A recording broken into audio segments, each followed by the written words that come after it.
विहिरीत फेकून अल्पवयीन मुलाचा खून करणारा आरोपी 24 तासात गजाआड. शेवगाव पोलिसांची यशस्वी कामगिरी.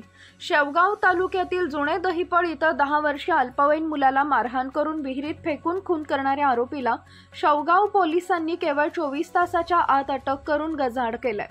दिनांक 24 मे 2025 रोजी सायंकाळी 6:30 वाजेच्या सुमारास अमन शाकीर शेख वय वर्ष 10 व तौफिक सुभान शेख दोघेही राहणार जुने दहिपळ हे गावातील दहिपळ घोटण रस्त्यानं रनिंग करत असताना आरोपी सचिन गोरख भास्कर राहणार जुने दहिपळ व पिनू गंगाराम भारस्कर हे तिथे पायी चालत होते. रनिंग दरम्यान अमन याचा पाय घसरून तो सचिन भारस्कर यांच्या अंगावर पडला.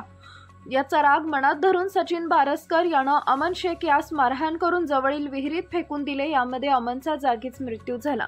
या प्रकरणी अमनची आजी बीबी गुलाब शेख वय वर्ष 65 यांनी शेवगाव पोलीस ठाण्यात फिर्याद दाखल केली होती. त्या आधारावर पोलिसांनी गुन्हा रजिस्टर नंबर 470/2025 भारतीय दंडसंहिता कलम 103(1) अंतर्गत दिनांक 22 मे रोजी गुन्हा नोंदवला. गुन्हा केल्यानंतर आरोपी सचिन भारस्कर पवार हा फरार झाला होता. मात्र माननीय पोलीस निरीक्षक समाधान नागरे यांना मिळालेल्या गोपनीय माहितीनुसार तो पुण्याकडे पळून जाण्याच्या तयारीत असल्याचं समजले.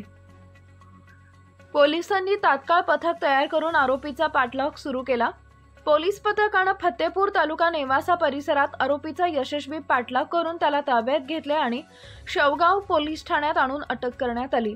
सदर कारवाई माननीय पोलीस अधीक्षक सोमनाथ घारगे अहमदनगर, अपर पोलीस अधीक्षक प्रशांत खैरे अहिल्यानगर, उपविभागीय पोलीस अधिकारी सुनील पाटील शेवगाव उपविभागीय यांच्या मार्गदर्शनाखाली पार पडली.